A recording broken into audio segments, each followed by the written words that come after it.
coming to you direct from the nerve center of the galaxy's greatest comic. This is the 2000 AD Thrillcast.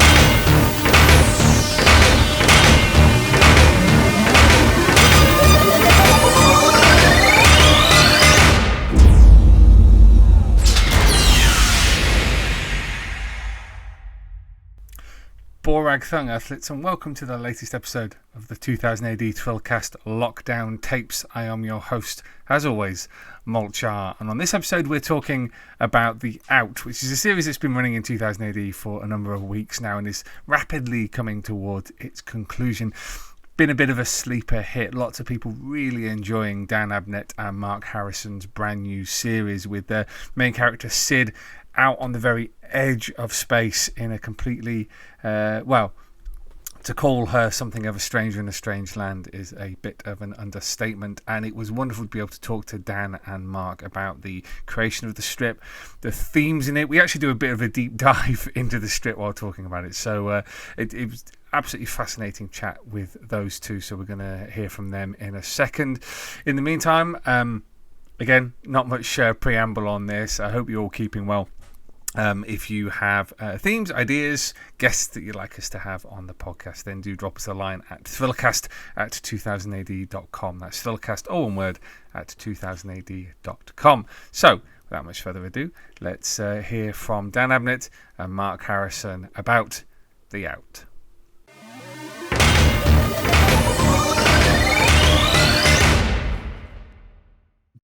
It's great to be able to chat to you both. I mean, you've both been through the mill in recent months, so it's wonderful to have you on, and both looking so well as people can be expected to be, considering.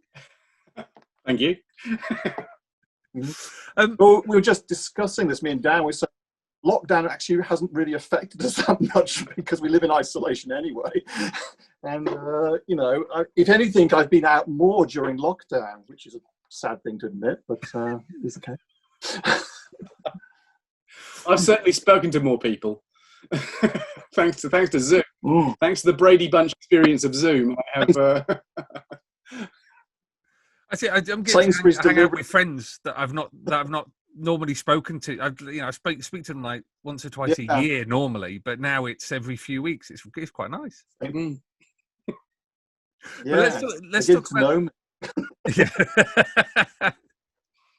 Let's talk about The Out, which is not far off coming to its end in the prog. It's and forgive me if this in any way, shape, sounds rude. It's been a bit of a sleeper hit, I feel, in that as time has gone on, it feels like people have slowly woken up to what's happening, what kind of strip it is, and seem to be getting genuinely excited about the conclusion of it. So, as always, the best place to start is at the beginning. Dan, do you want to tell us a little bit about the genesis of The Out and sort of any kind of touch points in its creation that you really feel kind of shone through? Sure, and Mark can certainly speak to this as well. But we were obviously, Mark and I have worked together for a long time, one way or another, on different things. For 2000 AD, I mean, we had a long run in the noughties on Durham Red, which was very enjoyable, and then obviously I created Grey Area, which became quite popular, and Mark came aboard and became the artist on Grey Area and did more of it than anybody else, and did a superb job, and I think really cemented it. I mean, Mark's art is so great that it just really cemented it in the readers' minds as a favourite strip. They really, really liked it. They liked the mix of action, they liked the humour and the sort of camaraderie and all the things that was going on in it. And we were quite happy to continue doing that because we both enjoyed it. And obviously Mark and I chat on a regular basis just to sort of get ideas flowing. And one thing came up, and it was a very simple thing, but I completely appreciated where it was coming from, which is that Mark said he would love to do something that he had created, rather than inherited. He'd inherited Durham Red and he'd inherited Grey Area because it was originally created for Carl Richardson, and other artists did it. So although he made an indelible mark upon it, no pun intended, it was very much something that had come from somewhere else and that he sort of made his own. And he said it wouldn't be great at some point to do a strip and picture strip 2000 AD that was we created together from the ground up. So it was us from the beginning, and we had sort of, as it were, complete creative ownership and weren't beholden to any other previous interpretation. And I absolutely got that. And that made us discuss what we would do if we did that. And that led us to the idea that became The Out, through a very number of different long, great conversations that we have about how we brainstorm these things. And actually, there was an early point where, ironically, we thought The Out could almost be a spin-off or a sequel to Grey Area because it dealt in the same sort of dealings with first contact humans and alien species. And I said, well, we could do that. And in fact, if people want to think of it as that, that's okay. But let's not actually do that because that kind of defeats the purpose of it creating something from scratch. And we talked about all sorts of ideas. And as with all these things, with a writer working with an artist in a comic, I always think the best place to start is what do you want to draw? And we will try and find a way of doing it. And that's how, I don't know, Kingdom started. And that's how Farrell and Foe started, for instance. You know, you sort of feed off what an artist is excited to draw. And Mark talked about all sorts of brilliant things because he's such an eclectic imagination, he said, speaking for him when he's right there. But the key thing, it seemed to me, was that we were both... we were both very much inspired, because we were of a comparable age. We were both very much inspired by the science fiction that we had absorbed as kids. Really, the dust jackets and paperback books of the 1970s and 1960s, the great sort of Dragon's Dream artists, you know, sort of all of those extraordinary book covers that often did not pay any connection at all to the content of the book, but were just marvelously evocative things, sort of things you'd see in encyclopedias of science fiction and stuff.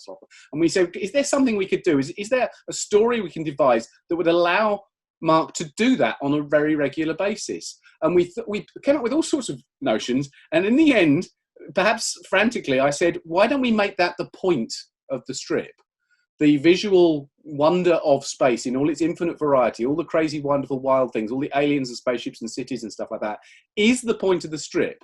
And in order to make that the focus, let's make our single character a sort of tourist, or as it turned out, a photojournalist tourist, just somebody who was wandering around witnessing it all. And that became, in Mark's brilliant phrase, a love letter to the science fiction we'd grown up loving. And that was kind of the vehicle mechanism that we set up, and we came up with an idea about the various things we can do. But so one of the things we want to do, for instance, almost every single episode was to have at least one full page splash, like a book jacket, which was one of her photographs. And then we also wanted it to be, quite deliberately, and I know this is a comment that we got early on when the strip started running, we wanted it to be kind of aimless, kind of rambling and aimless. It wasn't a deep meandering. It was absolutely that. She was just going places and seeing things and nattering away and having funny or odd encounters. And there was no sort of plot structure, obviously, and also there wasn't going to be any kind of great big dramatic thing where this sort of mild-mannered photojournalist suddenly becomes empowered in her own right and becomes a kick-ass Ellen Ripley type character. We wanted her to be, as comparatively speaking, a normal as possible. And we pitched it to Tharg. And I did suspect at the time that there might be some pushback because it was such a not 2000 AD story. It defied the usual remit of a 2000 AD story in as much as it was not action orientated and it was not fiercely, robustly dramatic in its plot. And she wasn't a kick-ass hero and she was never going to pick up a gun and all this kind of stuff. It was sort of whimsical and a bit wayward and that kind of stuff. But bless his cotton socks and his funny headgear, Tharg said, yes, let's go for it. I think he could see the potential that we were getting quite jazzed about. And off we went. And secretly, and I'm coming to the end now because I've rambled enough, but secretly, of course, we did have a sort of plot running behind it. There was going to be a story that would evolve. But what we didn't want to put it front and center and make it all about this. It was something that we wanted to have her sort of rambling along, and then at certain points, this sort of meta story that was going on behind it to reveal itself as a surprise, possibly to her, but certainly to the reader. But for the reader to go, oh God, that was there all along. I just didn't notice it. and realised that actually it was a much tighter, remote, robust story than they thought. It was just disguised by the picaresque movement of the story, and actually there was something quite strong there. There was a kind of an emotional heart to it, and I hope that's what we've delivered. We both love it a lot, and we think we've done that. And Tharg hasn't said Rogellian hotshots for the lot of you. So I think maybe that's what's happening. And I certainly think in the episodes that you're seeing now, last week, this week, that sense of, oh my gosh, there was actually a really quite significant story here all along is now becoming evident to the readers, I hope. And that is the end.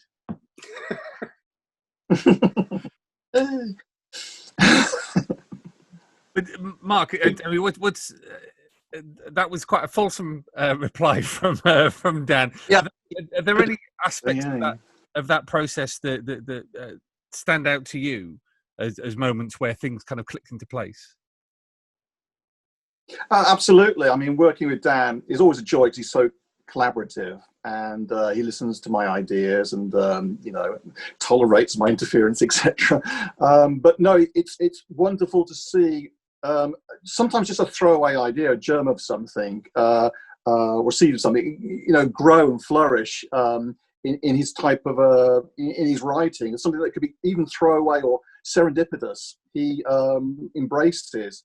And there are things, obviously I can't reveal, I'm terrible with spoilers, so I'm trying not to say anything, but there's been things happening which have happened out of, I'd love to say they were planned, but they weren't. And they've just evolved from the storyline, and we've gone, oh God, what about this and that? And oh God, it references that. And it makes us look smarter than we actually are. But it's kind of fortuitous, and it's exciting when you have that happening, because you go back to the workstation, really jazzed up by it, of the potential and the future that which you started off with, like you say, a meandering storyline, and then suddenly you have this story arc developing out of that, and that starts to become the meat on the bones that you get really excited by. Bearing in mind that you don't want the story arc to dominate, because that can happen and it will be all very samey. You want to keep the novelty of the picture of the week, as it were, coming in, to just to sort of add as as contrast to that story arc. But that's bubbling underneath, and so with the hope of book 2 that we can go and explore that a bit more and play around with things that have been seeded in book 1, as it were. Yeah. What was really noticeable, based on what Dan was saying, is the influence of those 1960s, 1970s sci-fi book covers, because those landscapes are pure Chris Foss, with what feels like a bit of Sid Mead thrown in as well. What is it about? Because as has been commented, in my old setup, I had one of those Terrain Trade Authority books behind me. Yes, on the shelf. What is it about those covers, that art, that has had such a resounding influence on generations of artists? Well, I mentioned it in the 2008 Covers Uncovered, because I was trying to figure that out myself and thinking, why has this got such a power and a resonance? And you've got to remember, back in the 70s, we're talking about now, 60s, 70s, what we saw on TV and film was quite basic. We had original Star Trek, we had just airing at the time, Space 1999, and that's pretty much as good as it got. And that's not, they weren't terrible by any means, but what you had at the same time alongside them was these incredible book covers of imagination from the likes of Chris Foss, Peter Elson, Bruce Pennington, loads of fantastic conceptual artists who were filling the void, quite literally, of science fiction, and giving you images and visions, which to this day, I think only recently with Guardians of the Galaxy have I seen science fiction going into that colourful universe. And really, I mean, there was Babylon 5 before it, so I had to be sort of cautious there, but there was sort of a sort of richness to there was a scale, there was an epicness to science fiction that in recent years, we pulled back from and become very safe and realistic and cookie cutter to a certain degree. But I really love, like I say, what James Gunn did with Guardians, where he just basically said, we're going to have this great colourful spaceship, and Taika Waititi with Thor Ragnarok as well, going back to the original Kirby illustrations and saying, let's just have this amazing spaceship that confounds, logic, as it were. It's just there. It hangs there in space like a brick, and it's just really, the stuff that I grew up with, I love, and will hopefully one day we'll see in films and television where they have that amazing scale and scope and imagination and color, which is I think it's interesting that you use Guardians as a reference point, because of course James Gunn actually did employ Chris Foss to design the color, because he had likewise been inspired by that kind of 70s look of kind of almost science fantasy wonder that had been created there. And I think it's also a very good point. I mean, I as a kid and as a teenager, I sort of gorged on whatever science fiction was going, and if it was even halfway good, like as you mentioned, Space 1999, visually fantastic, I just loved those things. I always loved those things. But I think one of the reasons that the book jackets had such magic was because the artists were fantastic, but also, when I was a kid, I could afford to buy some books to read, and I used to go to the mobile library and borrow books, often science fiction books, but they were almost always the yellow illustrationless Golance series of stuff. So I read a lot, but I remember on at least 2 occasions at Christmas and birthdays being given illustrated encyclopedias of science fiction, the Old Octopus one, and there was another one that I think I've still got somewhere, that were sort of basic histories of science fiction crammed with these pictures. And they were often covers for books that I had never read and didn't have any chance of reading. So I think my imagination looked at those and imagined these stories. They were the authors and stories that I sort of felt I knew really well, even though I'd never read them. And I sort of filled in all those gaps looking at those pictures. And weirdly, Mike, you mentioned the Terran Trade Authority handbooks, which got a special place in the heart of just about everybody of our sort of generation. I have my copies of them upstairs, and I think that was a wonderful thing, because they literally did that with those books. They took all these book designs that had been used for other purposes, and then concocted a wonderful story and sort of world built around them to draw them into one cohesive whole. And I think it's quite nice that in reverse, that what we've tried to do here is kind of do it in reverse. Is we've been inspired by those sort of magpie efforts of taking pictures and making sense of them, and gone back and made a world that will make sense of them, into which Mark has then supplied purpose-built the drawings. So they're kind of the Terran Trade Authority in reverse. We sort of reverse engineered the process with which they did that, but that absolutely is where the inspiration comes from, and shows our undying love for and admiration of all that work. That's a really interesting point about filling in the stories in your head, and how I've mentioned this on the podcast before. Quite often, that's the best kind of sci-fi, where the answers are not supplied to you. Yeah, and it's been interesting looking at as the strip has gone along, where you have this phase where Cyd is in a war zone, but she never actually sees war. Yeah. So there's always that sense that there is a bigger story happening just over the horizon. Yeah. Exactly. Yeah. I think is a nice call back to the origins of the strip in the first place. Yeah. But I wanted to talk a little bit about Cyd, because her character, the character, really. Let's face it, she's literally the only character in it. There is no other recurring supporting cast in it, and that was very deliberate. She meets some people who are named that she talks to for maybe an episode at most, and then they're gone again. And that's it. And we it wasn't going to be the ones where we accumulate a kind of ensemble around her. It was always her as the sort of backpacking solo traveller who comes and goes and meets interesting people and then leaves them behind again. That was kind of the point. So yes, she is the character.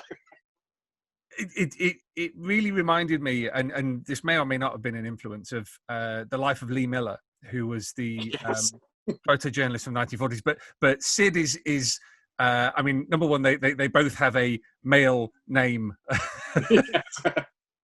But Olsen was floating. Cyd is feels like a Lee Miller for the kind, the kind of iPhone holding kind of citizen journalist.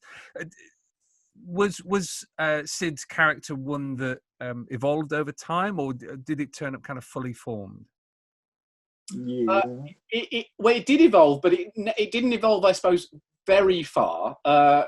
We decided that we would make her not an old woman by any stretch of measurement. We didn't want to make her a young girl and make it that kind of sort of teen orientated thing. We wanted to sort of portray a character who would not normally be the center of even a movie, let alone a 2000 AD strip, and be quite defiant about doing that. And I think she was originally more of a kind of dropout hippie who was sort of escaping from life, and we sort of focused that and gave her much more of a purpose by making her the photojournalist. I think it's interesting you mentioned Lee Miller, because that was definitely an inspiration. The sort of Marie Colvin, that kind of sort of photographic reporter who is in their own way very brave and will take enormous risks, and he's not a weak character at all, but nevertheless he's not in any way a protagonist. She's never going to be somebody who gets involved. So she might take risks trying to see over that building to what's happening on the other side of it, but she won't suddenly leap into the middle of something and sort of and decide to get involved. And I think that's, so we wanted her to be, I hope we have made her likable, the sort of person that if you met, you'd quite want to sit down and have a chat. At the same time, she's full of flaws. She's full of flaws and idiosyncrasies that have been heightened by the fact that she's been on her own for such a long time. And I thought, again, that was quite an important thing to do. I wanted her to be, as it were, very imperfect, yet still quite likable and very good at what she did, rather than this kind of perfect, kick-ass, capable human being that would normally front up a strip like that. Because I suppose in some respects, and it's a point we make in the strip, the sheer unbelievable wonder of the Out and of outer space and all the alien things she makes, I think only works when you've got a very human person in the foreground to compare and contrast it to. Otherwise it just becomes, sort of meaningless wonder. It sort of, after a while it becomes, and that's the point she makes very early on when she realizes that her employers are kind of bored of these amazing things that she's sending them. So she actually goes to try and find literally human moments, because that's the thing that will actually engage the readers. And so I think, her she's not just the one and only character in the story, and therefore we're following her, but her presence, as it were, to me, gives everything else proportion. She is the yardstick by which we measure how wonderful, big, strange, crazy, dangerous something is, because it's her reaction to it. And I think that's how we evolved her, really, I think. And again, I'll let Mark talk about this, but some of the things that she did, how, the camera, the bag, all those sorts of things were often Mark saying, well, she needs these sorts of things, and how do we accomplish this, and come up with visually beautiful and conceptually beautiful ideas for how to simplify that. So it was a very simple, straightforward thing. Yeah, Mark, do you want to talk a little bit about the visual influences and decision-making process of Cyd? Well, yeah, I mean, the photojournalist was arrived at. We had input from Tharg that she should have more motivation, so she wasn't completely aimless, and the photojournalism was to come into it. And then Marie Colvin was a definite reference point. But we didn't want to go too dark. We wanted the sort of hippie-esque sort of attitude to it, a sort of the boho sort of look, and at the same time, so it looked a bit breezy. The original cover for 2000, the intro cover for the strip, was to make it look like a holiday poster, like "Come see us, come to the Out," etc. And that was the purpose of her documenting the Out, was to, if you imagine like the Out has been opened up, we've had first contact, and part of the first contact process has been that we are all given a sort of universal multipass type sort of passport to the stars. And part of that will be what you have in normal situations. It will be, I suppose, scientists, explorers going first. And then after that, some way down the line would come photojournalists to expand it and send back those images to people on Earth to say, look at this amazing place. Do you want to come and visit, etc. And and so that's her job really. She's sort of National Geographic or the equivalent of it in the future. And it's not that far in the future, by the way. It's just a decade or so in the future. So there's kind of a real world 21st century relevance about her as well. And the tech that she has is, hopefully it'll come out in the story, but it's hybrid tech. It's something that we can interface with. So like a sort of iPhone stroke camera, GoPro type sort of thing. It's all sort of mixed together, but it has an alien connectivity. So she can send those back through space. Otherwise, you're talking about light years of travel, etc. And the same with the bag, and everything she has looks very unremarkable, but has layered in it a sort of alien twist to it. So it's our get out of jail card, basically, in any situation.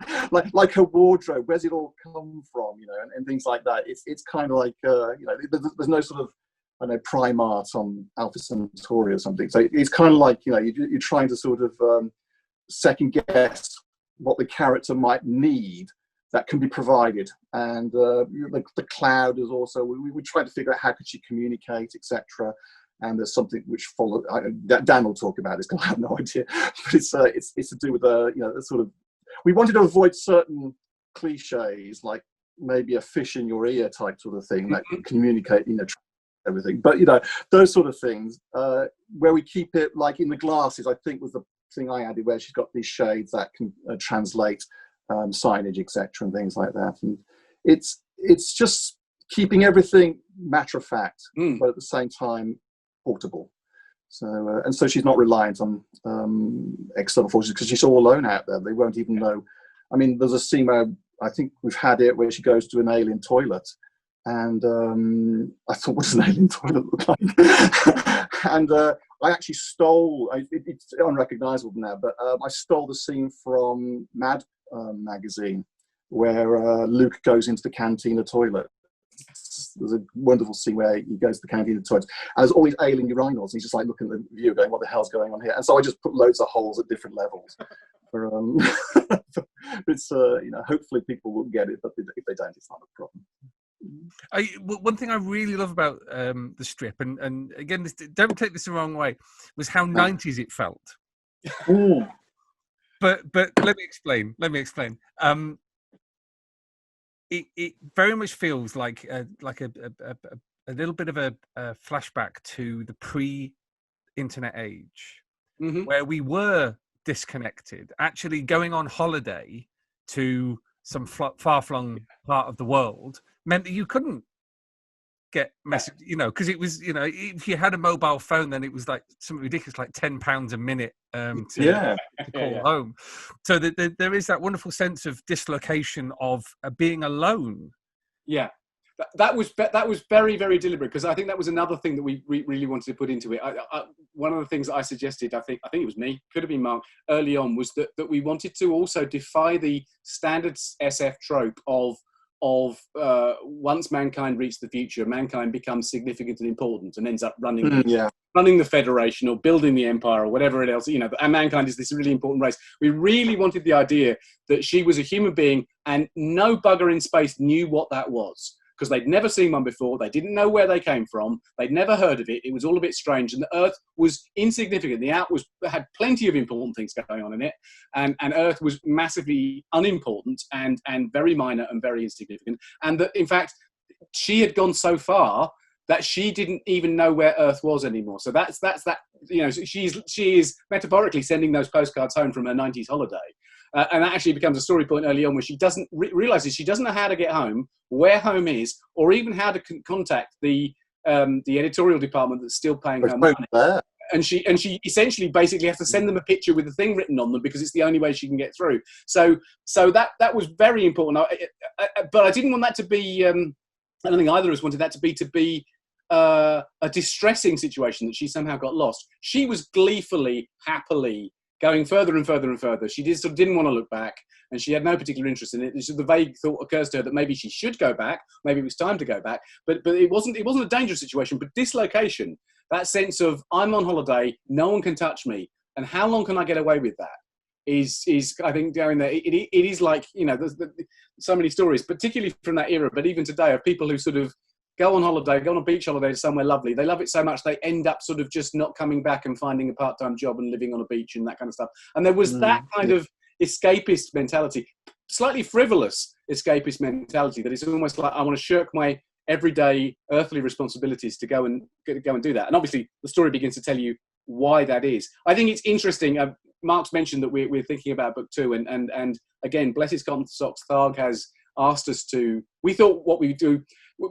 To explain, we did the out as an experiment, assuming that we would then go back to Grey Area, which we're quite happy to do, and we do a book of that. And if the out was successful, we'd then do another book of that. But Tharg has actually asked us to develop a second run of the out immediately. And one of the reasons that he gave, I'm going to keep calling him Tharg, by the way. I'm not going to admit that his real name's Matt. What are you talking about? Because I can't. Oh dear, cut that from the podcast. But one of the reasons he gave for that, because we were surprised and delighted when he asked us to think about some more. And one of the reasons he gave was because right now none of us can go out, and it seemed like the whole spirit of what the out was about was an entirely appropriate thing to try and do and to sort of deliver the idea of joyfully, willingly exiting your normal life and going no matter what you faced, going out there into a wide star field yonder, as it were. And when he said it, I was kind of surprised that it hadn't occurred to me either. But it is, you know, all science fiction, and certainly everything in 2000 AD is escapist in one way, shape, or form. But this is genuinely escapist in the most literal sense, and I think that's great. If that is the reason that it's appealing to people at the moment, then fantastic. I just want to come back to a point you made a moment ago about the kind of human-centric way that an awful lot of sci-fi plays out, and to contrast your work on the out with your work on Durham Red together, where when Durham Red comes out of cryostasis, she is literally the center of a galactic religion. And how but in a slightly different respect, they are kind of saying the same things, that sometimes you get caught up in events that even you can't outrun. And that puts me in mind very much of, and I am going to say this because you are, aren't you? The elephant in the room. The elephant in the room. Halo Jones. Yes. So I just really wanted to get your feelings about that, because it sounds like a lot of this has been serendipitous. It's coincidence that you know, to a certain extent you've ended up exploring the same kind of thing in a slightly different way. So I wanted to get your takes on because I've seen people mention that online. Yeah, and I think that's inevitable, and you know, obviously I have immense respect for Halo Jones, because it's one of the formative strips of 2000 AD, and it was in its way so different to everything that was going on in the prog then, and very, very influential, and, you know, et cetera, et cetera, et cetera. We sort of didn't think about it. I certainly didn't think about it as any kind of touchstone whilst we were developing it. It is serendipitous. And then we sort of got to this idea that we were excited about and went, is that too much like Halo Jones? Whoops. You know, should we be doing something about that to move it away? So actually I think that's one of the other reasons we've really stuck to our guns and made her the person that she is, and told the stories that we have done, because we absolutely do not want to be treading the same path as Halo Jones, nor do we want readers to go, oh, they've just tried to update and reboot Halo Jones for a new generation, because that again is not our intention. I think it's perfectly possible in the same way that, you know, Judge Dredd and Strontium Dog are both about guys in cool bodysuits with guns who go around hunting people. It's possible to have two stories about women who go to the stars, and they'd be very, very different in their. But it is, you're absolutely right. It is an elephant in the room. There have been numerous occasions where I've gone, is that too Halo Jones? If so, let's change it. If we're going to start to stray into Halo Jones territory, let's move away. I have to, and I will now admit, the other elephant in the room because there's two, actually. There's two elephants. There's Halo Jones in that corner, and there's Hitchhiker's Guide to the Galaxy in the other. And that was the other one where we started going, oh my God, we can't having a hitching lifts and, as Mark said, Babelfish and that kind of stuff, because again, that is so obvious. We've arrived at sort of at the same creative destination as other things have done, and suddenly aware that there is more than one thing here, we've gone, right, we can't do any of that. We can't do any of that. What is there left that we can do that they haven't done? And where can we take our story that will not stray into those territories? And like I said, I think there's room. I think we found, no pun intended, space to do it. But we are mindful of that because we, I love both of those things. And I do not want to be seen as, well, I certainly don't want to plunder them. And so, okay, we can about time somebody did a new version of this. About time we rebooted Battlestar Galactica. It's not that sense at all. It's going, I think there's room for a rather different story. That's why her personality is the way it is. That's why she's that's why she's older than Halo Jones. That's why she's not a hitchhiker like Arthur. That's why she hasn't got an entourage like the crew of the Heart of Gold. That's why she isn't evolving into an action hero and an incredibly self-reliant, ass-kicking badass like Halo. She is defiantly her own thing, and sort of walking that path. I hope we pull that off. I think if people are seeing those resonances and enjoying it because of them, great. If they're seeing those resonances and they're going, well, that's not an original idea, then there's not a lot more we can do about it, to be honest. And haters gonna hate, but that's yeah, yes. You said it. We'll acknowledge it. We'll put our hands up to it. It's There's clearly some common DNA further back down the family tree. Well, I want to ask Mark about this because there is, let's face it, a paucity, a lack, a dearth of female characters in comic books that are not either arse-kicking, basically men just in different underwear, or are not in some way victims, and it's all about outside forces beyond themselves. I wanted to get a sense from you of how, because I noticed this reading through the episodes, how much you both center and give a scale to Cyd. So she's always there. She's always the center of our view, but she's small. She's being outscaled by what's going on around her. So I wanted to see whether this was conscious on your part. Well, obviously we know the backstory to Cyd, and what has, what's going on. He says, I'm very cautious. And she, the whole personality of Cyd, I mean, I liken as being quite quick with sarcasm, quite quick with, the put down, etc., quite jaded about life, etc. And when it came to visualizing her, I've got a couple of female friends, and I basically, said, what do you think of this? And they're in their 40s as well. And, we wanted to avoid sexualizing her to a certain degree. And by that, I mean cheesecakey, skimpy outfits. We wanted to keep it much more sort of, practical and sort of matter of fact. So it wasn't sort of front and center. We weren't trying to sort of titillate the reader or anything like that, and keep that as a sort of constant throughout it, because we believe that one of the things we have going for the character is this backstory and this age that she has, the time on Earth and going into the future as well. This experience that a wide-eyed 18-year-old might not have. They'd be much more inexperienced. They might try things dangerous. She's more reticent. She's more cautious about it. That said, she still gets herself killed. But so she's so she's sort of looking at life with the scars of life, as it were, and that's sort of interesting to me. And one thing that actually has come out of this story, which was quite a surprise to me actually, was again down to Dan, was the sort of great emotional beats that are coming out, which I wasn't expecting, actually. I thought this was going to be a sort of eye candy type strip, which will be fun and frivolous, but there is going to be sort of like you say, a bit of depth to it as well, and it'd be interesting to see how that progresses into the future, because I better be quiet. I just realised I'm going to say something.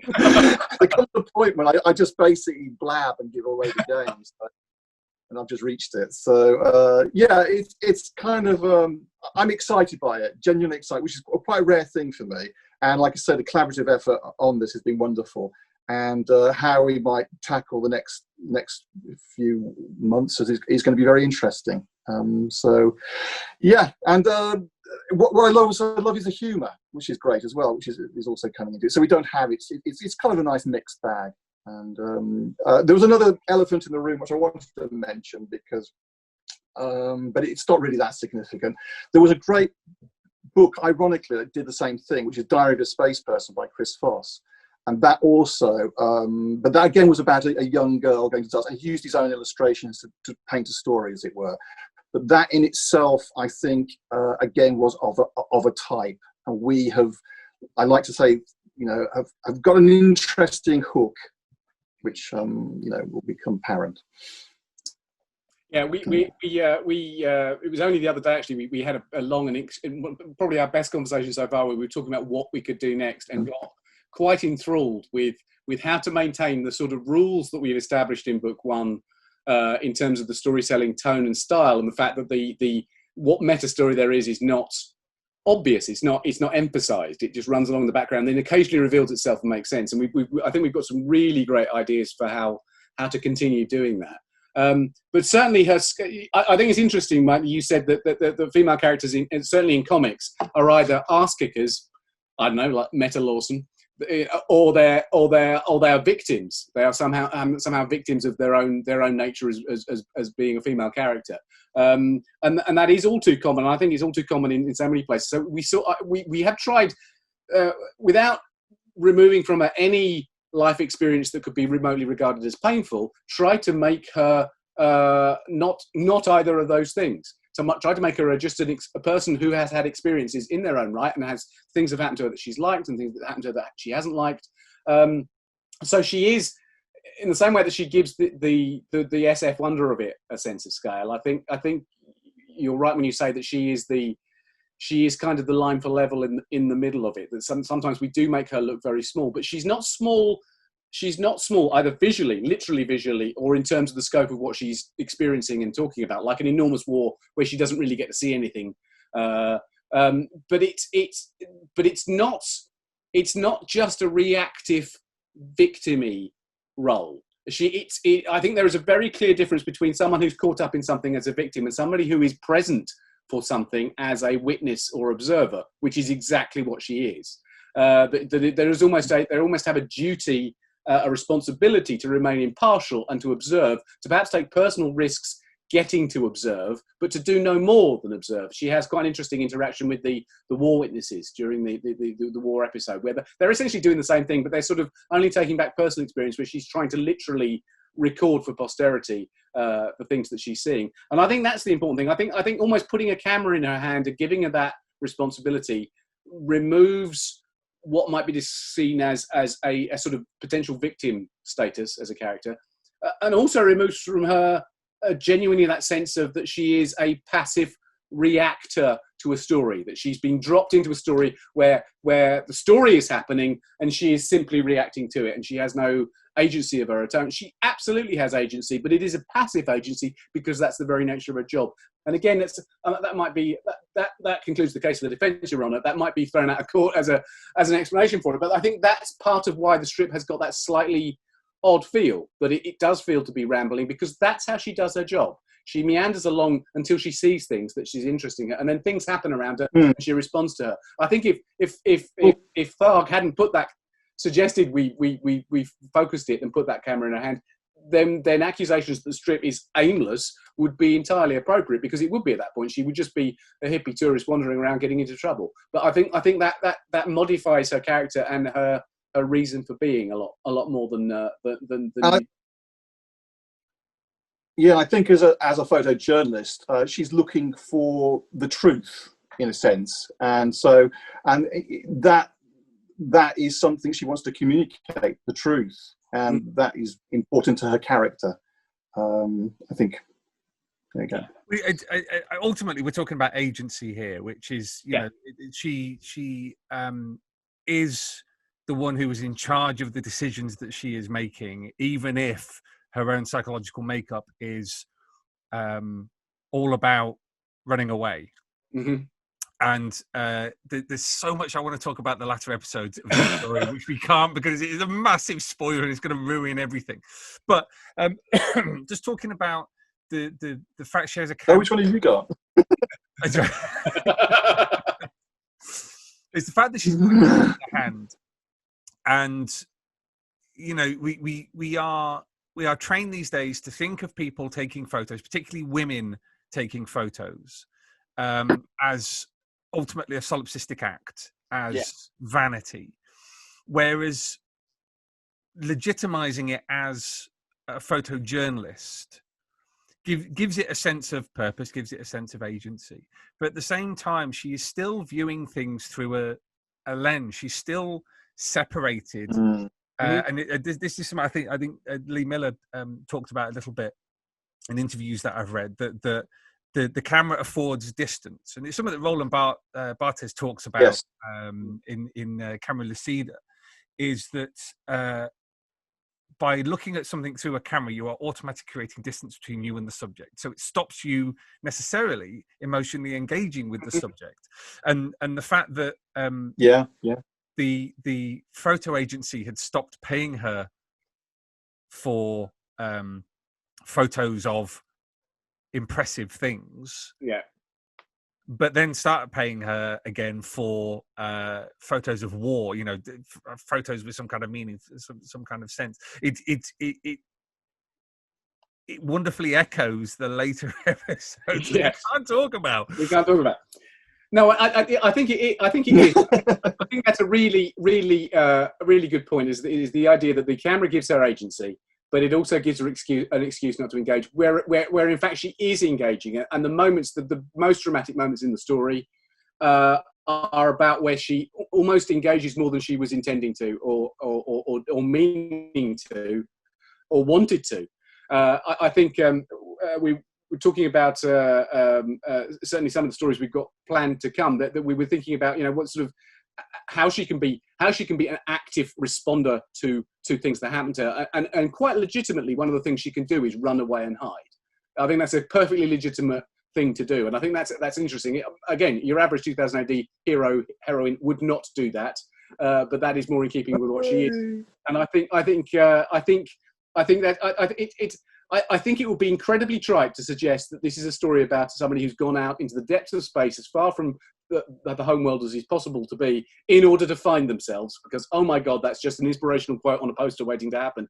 But it sort of is what it is, because when the camera, when the barrier of the camera between her and the rest of it comes down, that's when she actually sort of gets to grips with some of the most emotional things in her life. And two things that occur to me. I think there is. Again, I think it's in the second of the two episodes in the war zone, or the end of the first one, where she's there in this horrific war zone with an aid party, and they're trudging through everything. And the last shot in the episode is her literally taking a selfie with the entire aid party. Everybody smiled, and that was a deliberate reference to the triviality of image making that we've got now, that we didn't have in the 90s, and we didn't necessarily back when Lee Miller was taking photographs, but it absolutely is there. I wanted to give her that foible where she goes, oh, I'm so bored, let's take a selfie, because it had that. It was like what not to do in a war zone. You know, that is what you don't do in a war zone. And also, I've just realised, and I won't try and attempt to tilt my iMac so that you can see it, but I have a picture on the wall behind me that you can see, but above it is actually a Lee Miller print, which has been hanging there for the last year. So clearly that mindset was going on for ages. So, but yeah, yes, we get into Roland Barthes and the other philosophers on the use of camera. What's his name? Is it John Berger? Really, just the art of seeing what seeing does. I suppose we're now getting into the realms of putting the camera in the role of, or the camera or the photographer in the role of the quantum physicist, that what you observe, how do you change what you see by the act of observing it? And would it be the same if you hadn't been there to see it happen? Does a tree fall in the woods? Does a bear wear a big pointy hat? What is the Pope doing over there? I don't want to look at it. That's to me is yes. Thanks, Mike, for making our strip sound so much cleverer. Yes. Last time I wrote about Kingdom, I did that feature for the Ultimate Collection, and you were like, "Thanks very much." Thanks very much. Thanks for making me look good. Of course, I planned it that way all along. Absolutely. Well, I mean, this is obviously that when looking at a strip, it's always great, particularly in a situation like this, where I'm able to talk direct to the creators of the strip, because you can find out authorial intent. Mm-hmm. But what one of the elements that's come to you from this conversation is just how much connections are made that you may not necessarily see while you're in the thick of it. Absolutely. I would say, without trying to sound like I'm trying to recover some creative dignity, I think they are connections that I'm making, and I think they're also connections that Mark's making. We're just not necessarily making them consciously. I think we're very conscious of not making connections to obvious elephants in obvious rooms. But some of the things they're sort of organically falling into place, and then you can say something like that, and I go, "Oh God, yeah, of course it's that." And yes, that is what we're doing. It's just that we hadn't articulated that necessarily. I think that's the thing you do with all things. I think some of the remarkably clever things you said I was doing in Kingdom, similarly, they were part of that process that weren't necessarily vocalized or sort of explored. But also, it is a work of with a small a art. It is a story. It's only a story. It's all made up.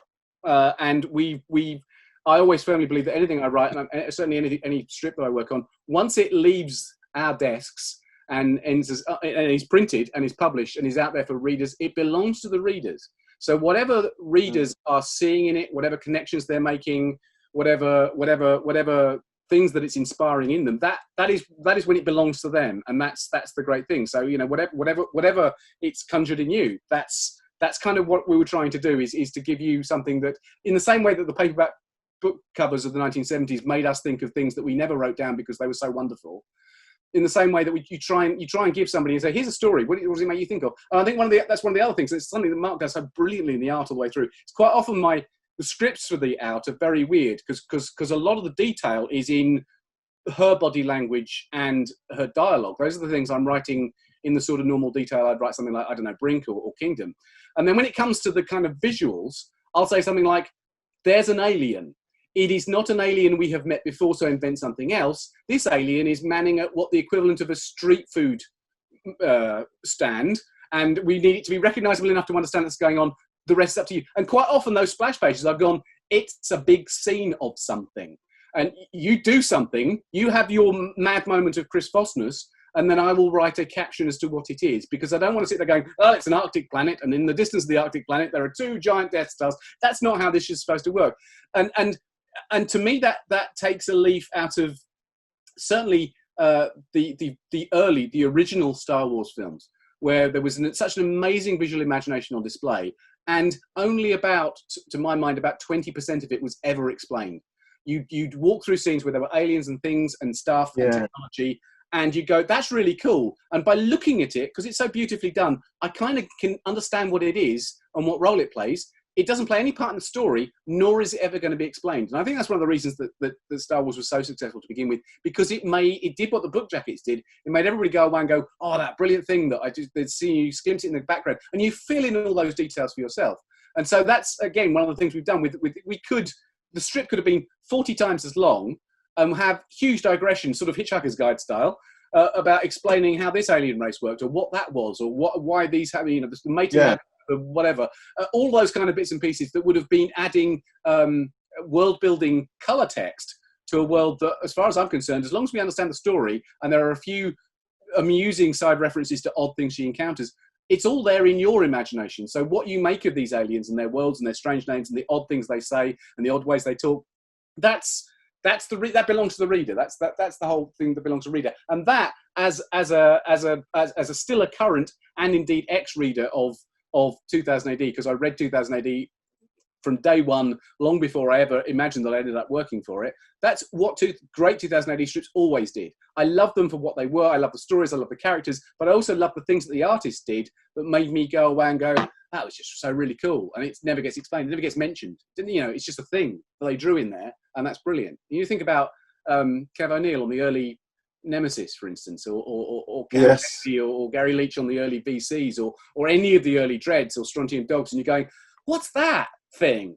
I don't care. It's great, and therefore it doesn't have to be a part of this story. It's just there in the background, and I will remember it forever. Yeah, I love that to me is an integral part of what things like 2000 AD try to do all the time, and should be trying to do all the time. I mean, that's very interesting, because I always wondered what the breakdown was on something like Nemesis the Warlock, how much of it was Pat Mills and how much of it was Kevin ONeill. And I always had to think that Kevin ONeill contributed all the signage, like stop or die and things like that. Because there's no way Pat Mills is writing all this, although I'm sure he's a prolific writer. But that Kevin ONeill creates his world building himself with this, and he's an author within the strip as well. So he takes that thing. And we've had a sort of rule of thumb, haven't we, Dan, where we kind of try to keep no more than 2 or 3 episodes on a single world or planet, so we get that variance. We almost force ourselves to work that way. And even if we're on a planet for more than 3 episodes, it's a totally different environment. And so we keep that feeling that everything's changing and diverse, and like it is on this. Yeah. If we'd been able to make every single episode of the first series set on a different planet, we would have done that. It's just that sometimes the story required her to stay around somewhere for a little longer. But as I said to Mark, again, one of those great big sci-fi cliches, the whole idea of, the opening line of a story was, it was raining on Mars that morning. And you go, Mars is a planet. It might be raining on this part, so even if we're on one planet, as Mark says, it has completely different environments that may look utterly different. So let's exploit those kind of ideas and move it around and just sort of try and show as much of that wonder. And I think the collaborative process, the world building and the storytelling is absolutely that, and this was true of Grey Area too. I would write stories, and I think my scripts are sort of medium in terms of detail. If I know somebody very well, I might kind of do something very, very light, knowing they'll run with stuff. And sometimes I'll do something that's quite heavy and detailed with a lot of specifics, because I know it's got to have a lot of specifics in it. But generally speaking, I hate to write a long, dare I say, Alan Moore type, sort of reams and reams of detail. All of this must be in this panel, and this is the explanation for why, because I think that just slows the artist's work down. But it's something we did, I think probably even on Durham Red, but certainly on Grey Area, where Mark would draw something, and in visualizing or imagining something that I asked for in the script in very simple terms, he'd add something in there, and we'd look at it and we go, that's really cool, and then use it again afterwards. So there will be elements of things that he's put in just for the fun of putting it. And that was true of some of the little background aliens in Grey Area, some of the tech. We're going, that's really cool, let's do stuff with that. It's true of and I'm not going to be too specific, but it's true of the Out too. In working on the Out, there were things that we did, we'll do that. And I've put, it's just one line in the script, we'll do that. And then Mark's gone away and done something with it. And he's either come back and said, I was drawing this and it made me think of X. And I've gone, oh, great, we can use that. Or he's simply shown me the latest page and I've gone, oh, if I'd known it was going to look like that, wow, we can do this with it. And there are 2, and I'm not going to spoil either of them, but there are 2 key things I can think of. One that has appeared, but we haven't put a light on it. And one of which is sort of the basis of the final episode, which are absolutely that. They are taking a piece of world building that has been done on the visual side rather than the script side, and gone, that's great, why don't we do this? And it's just gone bing, and it's there. And I think that's and one of them, my God, this is the most enigmatic answer to a question you've ever had, but one of them is going to play a big part in what comes in book 2. And the other one is just something where we sort of gone back and gone, we didn't realize how cool that was at the time, let's do this with it, and we do, to, I hope, comedic effect. So that is I think that's how creative partnerships work on comics. I was going to say, it's been absolutely wonderful collaborative experience, and I do love our little sessions, our talks. So we just back ideas back and forth, and I send you those emails and things like that. And I have ideas, and also going back, like I've gone back and looked at it and go, oh my god, yes, it does link back to that. We look really clever. We just actually came across it by chance, and it's a bit scary how these things can actually materialize accidentally, as if you're being manipulated. But it's a hugely enjoyable process. So yeah, I find it really interesting. At the moment, I'm thinking a lot about layers of meaning within comics, because one of the things that Scott McCloud talks about a lot with comics is how they are a medium that is active for the reader. The reader is an active participant in the act of comics, and far more than TV and film, where they kind of sit there and it's beamed into their eyes. And so, just coming back to the point you were making, Dan, about the readers bringing something to it, that you've got this kind of the writer and artist both encoding, to use the terminology of Stuart Hall from the 1970s and my media studies degree that was definitely worth the money. You've got the writer and artist both encoding stuff into the text, and then the readers having layers and layers and layers of meaning and intent, which they then apply their own decoding. Oh yeah, act really. to. So it's. I mean, I almost feel like there's an entire book to be written about how comics actually take things like Hall's theory and Osgood and Schramm from the less linear. I'm getting my money's worth out of that 1990s degree, because comics make that such a complex process.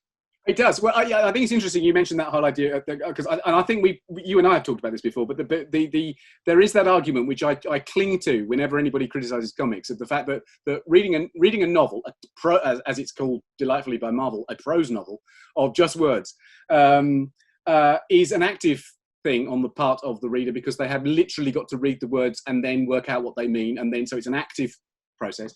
And watching a film or television is a passive process, because you're sitting there and it's coming to you and it's delivering its meaning, and you just sit back and absorb it, like the guy in the old Maxell adverts. And then the comics are doing both of those things at once, because they're giving you images that you receive passively, and they're giving you text that you are reading actively. And so the argument could be made, and I've made it till I blew in the face, that comics are actually a more sophisticated storytelling vehicle than either books or movies, because they are expecting the reader to do two things simultaneously, which I think is really interesting. And I do think that every comic creator who's paying the slightest bit of attention to what they're doing, writing or drawing, is encoding ideas in all sorts of different ways. They're encoding them in very deliberately. They're encoding them in as part of the storytelling. They're encoding them in sometimes, I think, accidentally, without realizing they're doing it. I know I've done that a lot when goodness only knows what's going to happen when I start writing stories that are influenced by my recent exploding appendix. But I know 10 years ago when I discovered I had epilepsy, my experience of discovering epilepsy found its way into my work all over the place. And I had, because I had not made it a secret, and I talked about the fact that I discovered I had epilepsy and was being treated for it. I had people coming up to me at conventions saying, I loved your latest book or your latest comic, where you really, really got into the details of what it's like to have that kind of disassociative fugue states. And I went, did I? And I hadn't realized I'd been doing it, but it had all come out. So you got that inadvertence expression of how you're feeling, what you're thinking, what you like, what you dislike, what your politics are. All of those things are appearing in stories without you necessarily meaning it. And I love the fact that then goes out to the readers. The readers look at it. They haven't got the same decoder ring that you've got, but you've used either deliberately or accidentally to code things into your story. So they're using their own decoder ring, and they're finding all sorts of things that were only there for them. It's kind of like the story, those elements of the story, almost like Chinese whispers. That I've said something, or Mark said something, and it's come out the other side, and it doesn't make it's not invalid. It doesn't mean it's wrong. It's not like you haven't understood the story. You've just got something out of it that I had no idea we were putting into it, and was only there when you went to see it. My God, I should have done that degree with you, shouldn't I? But it's absolutely true, because I sometimes see when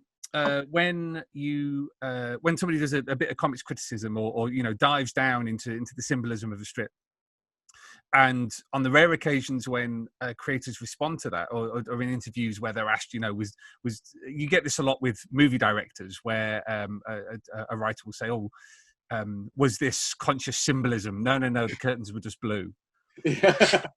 And that is often held up as a sign to dismiss the critic's art.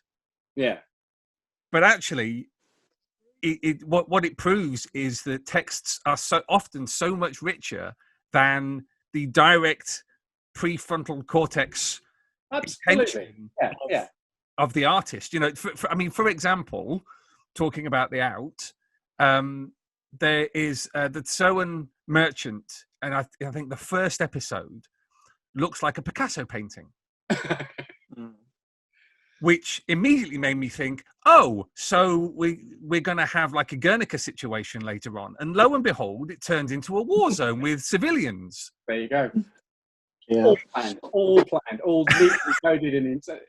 But yeah, the thing is, what you're saying there is absolutely correct. And that's how all written or visual stories function. That is the entire premise and mechanism on which all poetry operates, because otherwise poetry would collapse completely if people weren't reading additional meanings into the concision of the words chosen by a poet. And they're obviously chosen very deliberately. Doesn't mean to say they're going to have the same relevance to everybody who reads that. I also wasted my money slightly earlier than you reading English language and literature at university. And that was our job full time, was to read the shit into things that probably hadn't been put there in the first place. But that is entirely legitimate. I think that we may, maybe generally speaking, have forgotten what criticism means in the creative sense. That criticism is not saying that story was shit and here's why, or I didn't enjoy it and it sucked. No.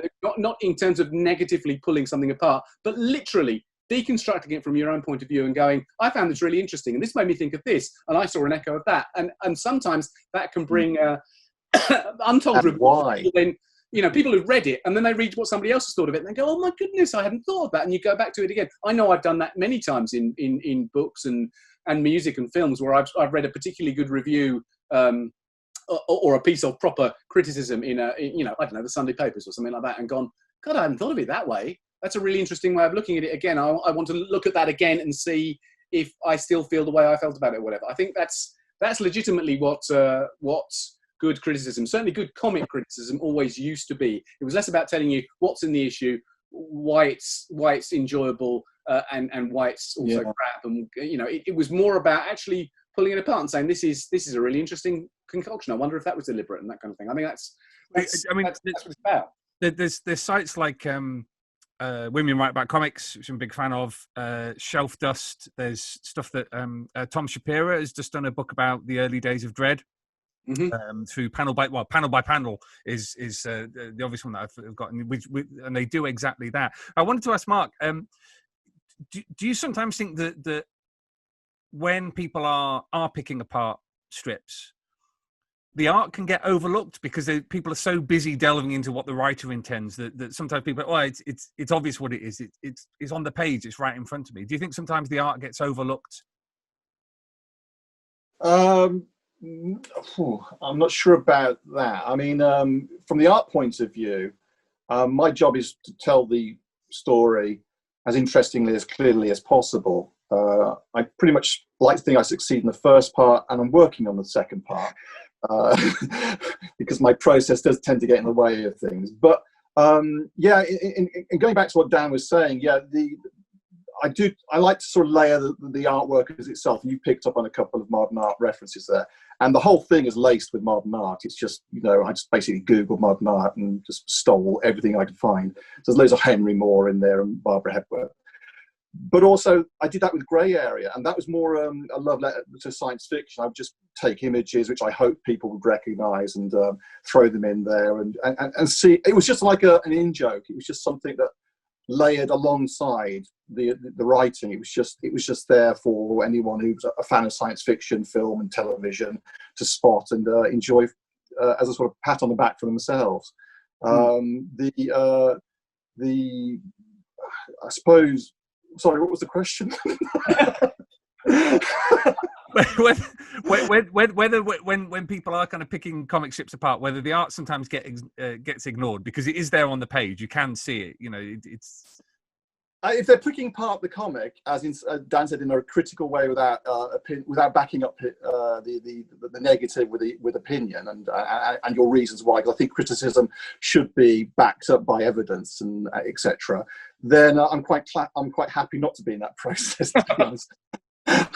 But if the I think what the biggest hurt, I suppose, when any criticism takes place is when people haven't seen what you're trying to do and then go out on a sort of reason why, and you're thinking, but you didn't see that it was this all along, and then you sort of question whether or not you were clear enough, or whether or not they're just stupid, or I'm not stupid, but they're just sort of they're just sort of yeah. I mean, because you put in this a lot of effort does go into this, and you are hoping that it connects with at least let's be optimistic, a handful of people will get everything that you're doing. They'll get the text, they'll get the message, they'll get the subliminal imagery, they'll get all of that, and so they'll come away more rewarded, more satisfied than if they just looked at it as a surface. But it's also got to work as a surface thing as well. So hopefully my layouts aren't as distracting. I know that I'm probably giving the letter a heart attack every time she sees it, but it's one of those things where you sort of hope that it is at least enjoyable read and a visual excitement for them, that it sort of connects on that level. So I'm hoping that I haven't really, I mean, like I say, I'm trying to think of the things that I've been critiqued over, and the ones that do, from an art point of view, the ones that I suppose affect me are the ones I know are true, which and you think I've got to address that, I've got to make that clearer, I've got to sort of make that less muddy or something, and that's. But at the same time, I'm a bit wary about comic fandom and the conservative nature of comics, where people think comics should be a certain way, and that they should be only. I mean, I actually overheard a conversation with a couple of fans at a convention once, and they were talking about the purity of comics and the fact it should be done with a brush and a pen. All this. This is going back before Durham Red had come out, the Scarlet Cantos. So this is before the digital revolution in comics, and there was a backlash against it right back then. They don't like digital comics. They don't like this new approach to it. And regardless of what likes of Carlos Esquero were doing or whatever, it was just seen as not being comics, because comics should be something you can touch and comic board. And of course, if I'm doing the whole thing now in the computer with just a bit of scrap paper for layouts, have I lost something? Have I lost the connection? That's why I'm still trying to keep within the artwork a feeling that it has been drawn, that it has got a connection to the comics that I love, the European graphic novels that I'm very much influenced by, and so that's my particular, I suppose, obligation is to keep the comic artwork side of things clear and interesting, and hopefully layered in a way that adds that gratification, and and like that it does connect with people, because I mean, one of the, I just read, I don't really do social media, but I did read the letters page and I was very inspired when I saw somebody said they were inspired to take up drawing again, and that for a comic artist is wonderful to hear. It's just really, because that's how I felt back then when I was a fan, and I just I'm still a fan anyway, but as a comic artist, you want to be inspiring, you want to sort of make people sit up and take notice, so you want your work to be noticed and appreciated at the end of the day. So I wonder, in terms of the criticism of potential criticism of comic strip, I think I wonder whether that actually the comments directed at the art fall in the wrong place in the sequence, because I think an awful lot of people, and I'm probably guilty of doing this as well, is that you'll look at a comic, you'll just pick it up and look at it first of all and decide whether you like the art, and that will often determine whether purchase it. I do that. And you might flick through the comic and go, oh, I like that, I like that, or I don't like that. And you make a determination in your head immediately as to whether it's good art or bad art, in your opinion, before you've read the comic. And then you read the comic, and when you get to the end of it, you decide whether it was a good comic or not, based on whether you enjoyed the story and the characters. What's failing to, completely missing the idea that actually the art that you thought was bad at the beginning might have been perfect for that story because it worked for that story. Yeah, absolutely. Or the art that you thought was good at the beginning might have been the reason the story didn't work because it didn't support it properly. I often think that's the biggest mistake made in terms of criticizing comics, is that the determination of the art is made up front cold, and the determination of the quality of the story overall is made at the end warm. And that those two things are then not reviewed and put together as something. I mean, I won't mention anybody, but there are certain comics that I absolutely love where initially I thought that's not very good art. I'm not going to like that because that's not very good art. These are American comics I'm talking about, and I've ended up thinking not only are they brilliant, but my estimation of that artist has improved and increased because I realised they were doing the perfect thing that comic needed it to be done. And there are many, absolutely, so many instances where you've got terrifically talented artists sort of wasting their time doing something that wasn't needed for a comic to be the way that was. So I think that's an interesting thing. I think it is a holistic creative process, and therefore it should be a holistic critical response where you don't think, oh, I liked the latest episode of Dredd, I thought the art was great, I didn't like this writing. It's like, well, consider those things together, or the other way around, or whatever it is you want to do, because actually it's a team effort. And the whole idea is whether you like the strip at the end. It's like saying I watched a movie and I thought it was terrible, but the special effects were great. Well, the interesting you should say that, because sometimes writing and sometimes it's a bit like middlemen or something like that, where they feel they have to do something in order to justify their job, even though what they're doing really is unnecessary and possibly obstructive. But I found that certain writers who I admire can get away with incredibly minimal writing. And yet the words they choose are just no, it's not no reference to you. But no, the thing is, okay, I'm going to cite a particular favourite 2000 AD strip here, or episode. I might get the names wrong, but well, first of all, I'll contrast it. In America, there was a Star Wars series, and I remember. I was probably going to give away who it is, but there was Cam Kennedy was doing the artwork. It was lovely artwork, but I was frustrated by the writer because he kept describing what Cam Kennedy was doing, and I had panel caption after caption, and it was just like filling up the page and the AT-AT is doing this, and I know I can just see it over there. It's just underneath the bullet, the big caption there. And I just felt like it's a bit like a director filming two people talking, or brilliant actors thinking, you know what this scene needs? It needs the camera to spin around the actors or lens flares on it, because the audience is just not going to be captivated by these actors and what they're saying. We've got to have all this layering on top of it. And one of the best stories in 2008 for me, and this is I thought where it was a perfect synergy of artist and writer for the subject matter, was the death of Judge McGruger. Which I think John Wagner wrote, and I think Pete Doherty did the artwork, I'm not sure.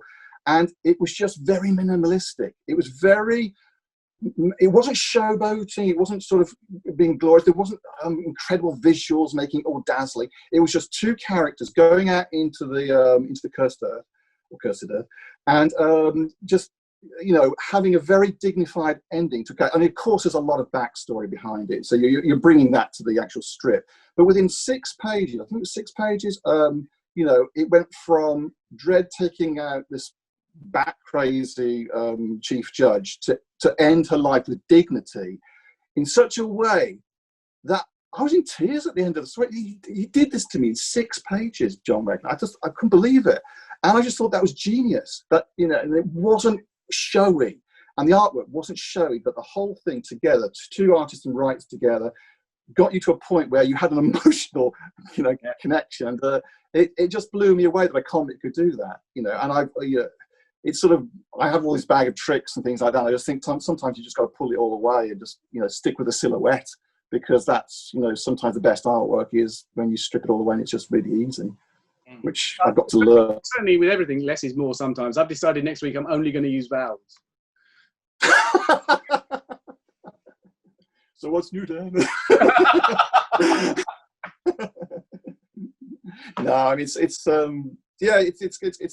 a balance, and it is interesting because comic, like you say, it's like you've got an artist and a writer, and both of them they're all going in the same direction, hopefully, and they are trying to weave it together so it becomes some of the better things, some of the parts, etc. And I love working with Dan because we have that sort of direction, we have that sort of ease of shorthand, which is wonderful. So. Well, I kind of want to bring our conversation to a close, just because I've taken up far too much of your time already. But thinking about the out and the direction it's gone, and the elephant in the room that we talked about earlier, it very much strikes me that whereas Hello Jones is all about looking forward, about removing yourself from a situation, just living and being out there. Cyd is, and again without being too spoilery, is running as opposed to she's fleeing, let's put it that way, as opposed to running forward. What I wanted to do was just briefly talk a little bit about the way the strip deals with trauma and fear, and the way that the script and the art reflect that, because I got a real sense, particularly in the episode set in the war zone, of things haunting Cyd, and that being reflected, like I said, in both the art and the script. And I wanted to see what you both thought about that, and again whether that was intentional or whether it's just something that is emerged from that collaboration. I certainly, the intent was to conjure strong and hopefully authentic feelings of, for instance, fear in circumstances like that, because to me that makes her more human. I didn't want her to be glib. I wanted her reaction to be as honest as possible, so that people could identify with it. And it's a really difficult line to walk, because when you're just doing it in dialogue, which lacks like a text message, that perhaps sometimes the nuance of what speech would do, there's a danger of making it look, as I say, glib or over emphatic, or possibly even trivialized or even weak. And it's not, the true fear is not a weakness, and therefore there's it's a very, very hard balance to make, and obviously the art supports that. I think you're right in as much as Halo Jones is a story about looking forward and forgetting the past. I think I would argue, Your Honour, if I may approach the bench, that The Out is a story about memorialising things, memorialising the past. So actually looking backwards to memorialise the past and to memorialise the present as it's happening as well, even if that present is scary and you don't want to look at it. But at the same time, is less about looking forward as going forward. Is that you're bothering to document. She's a documentarian. She's bothering to document who she is, where she's been, what she is, what she's seen, and take it with her so that others can see it. And I think that's very different. Even though one might argue that both Cyd and Halo are running away from things they didn't like, and they're heading into space because it's that's the cliche. But they're doing it in very, very different ways. And Halo's is a true escape towards empowerment and self-determination and the strongest possible agency she can have. That's why that story is so successful. And Cyd is, I think, more methodical and more like an archivist of sort of looking at her life, whether she wants to or not, and looking at the life around her, recording it, documenting it, but also they're not forgetting that, not trying to get rid of the past, but literally showing it to other people, sending it to other people, sharing it with other people, carrying it with her so that she can look at it again. And that to me, more than their ages, more than their comparative levels of wisdom and experience, those.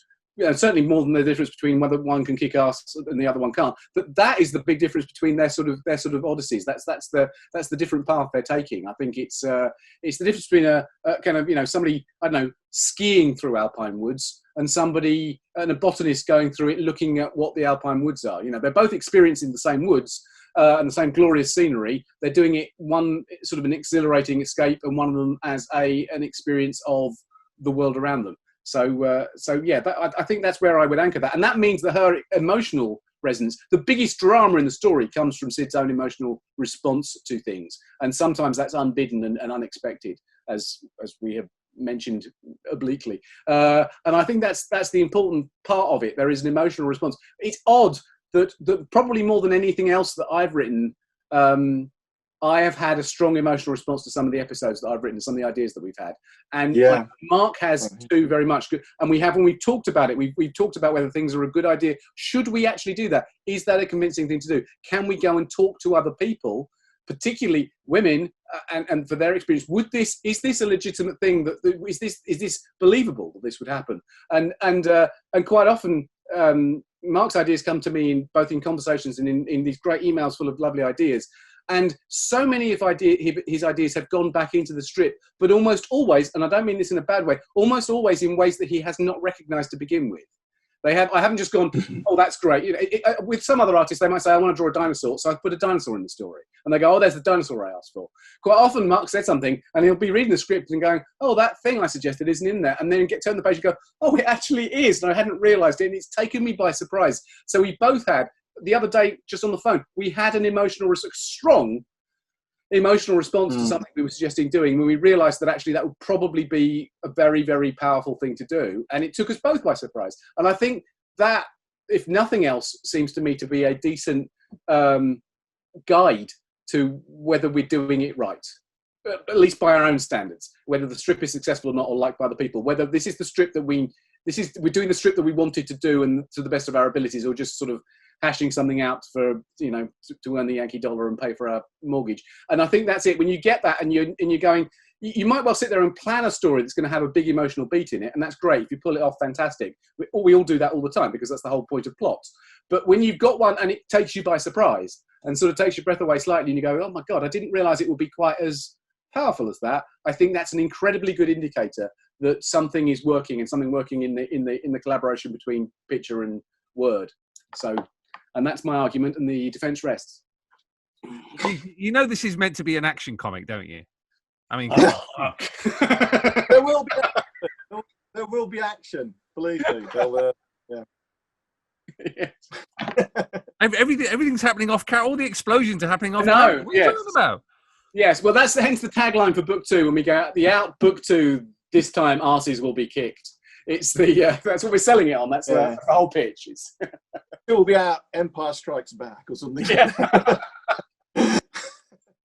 Well, I think that's a perfect place to bring. Get us to shut the fuck up. Hey, if anybody needs to shut the fuck up, this guy. So yeah, wonderful. Thank you so much. As always with anything 2080, whether it's all 2080 or modern stuff, it's so much worth going back and sort of reading it in one go. Because even though things are episodic and can work episodically, I think the out really does reward a review. I hope so.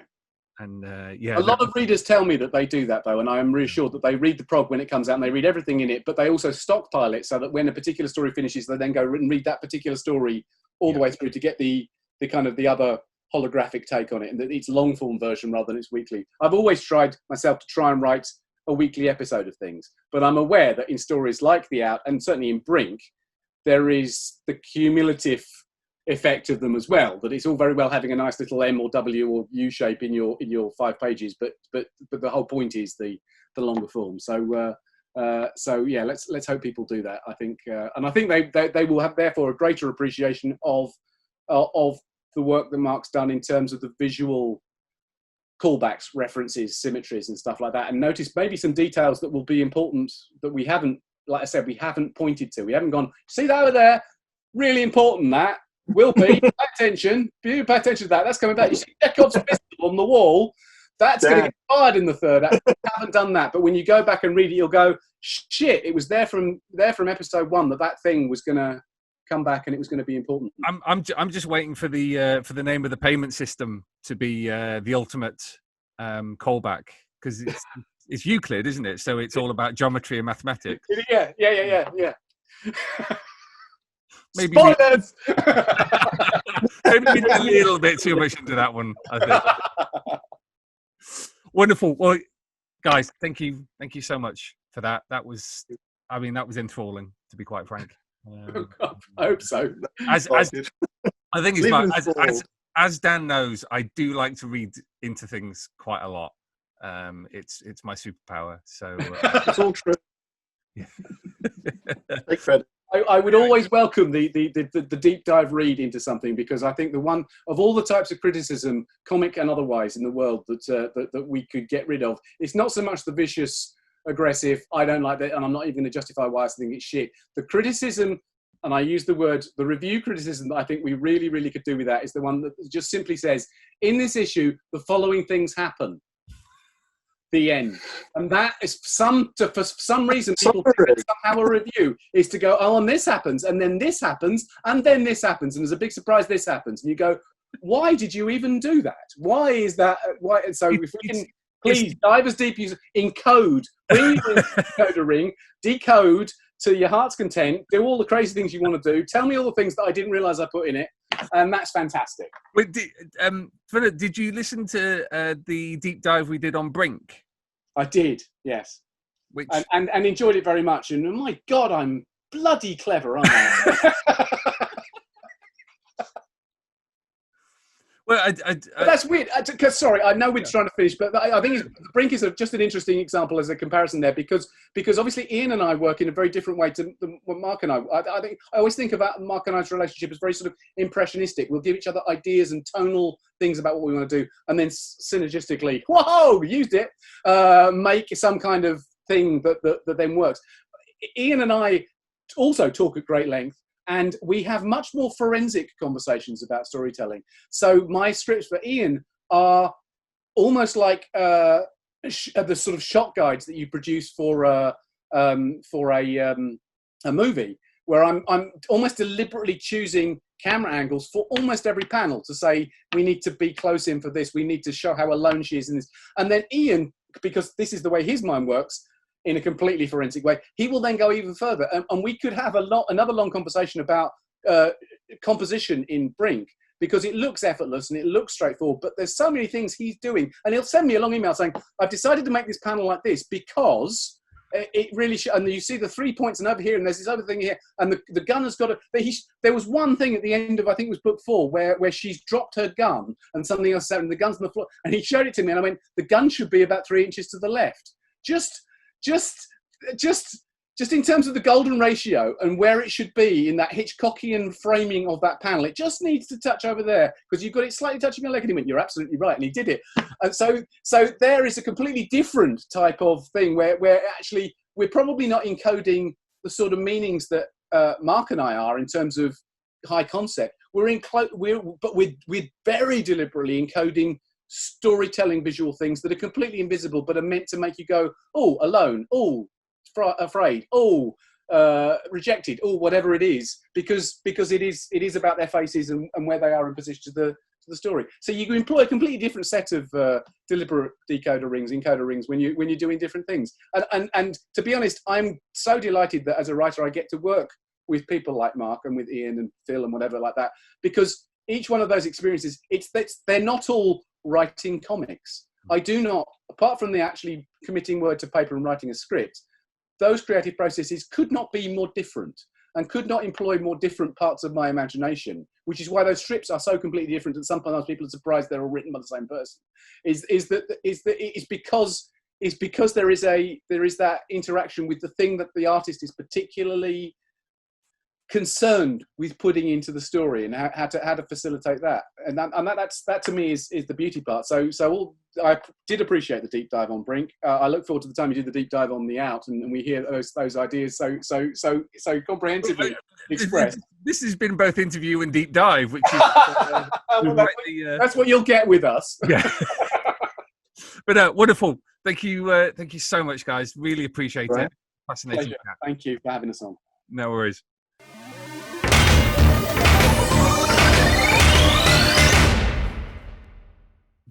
Well, all the feedback we've been getting on the lockdown tapes has said how much you've enjoyed the deep dives into different series, Earthlets, and so I hope you've really enjoyed that, because I think it should be perfectly obvious that I really enjoyed talking to Mark and Dan about that. That was absolutely fantastic stuff. They're out exactly one of those slow burn series that 2000 AD has done so well over the years, and it's great to see new series really setting people setting people alight. Is that the right phrase? I don't know. Making them enthusiastic.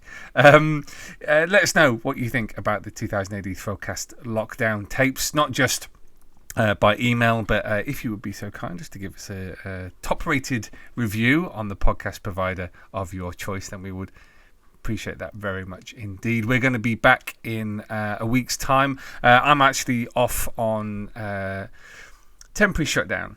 Let's put it that way. I'm off to my recharge pod for a week, so we're going to be hearing a bit of a flash from the past. Flash from the past? Blast from the past. Cool. It really does show that I need a break, doesn't it? A blast from the past with an episode or two from the archives. Hope you enjoy those, and we shall see you. I shall see you in a fortnight's time. Until then, Earthlets, take care of yourselves. Galactic greetings and Splundig Verthrig.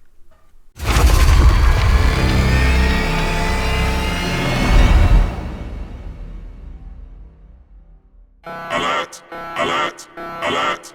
Fill power levels dangerously high. Alert! Alert! Read 2000 AD every week. Ask your comic book store or newsagent now.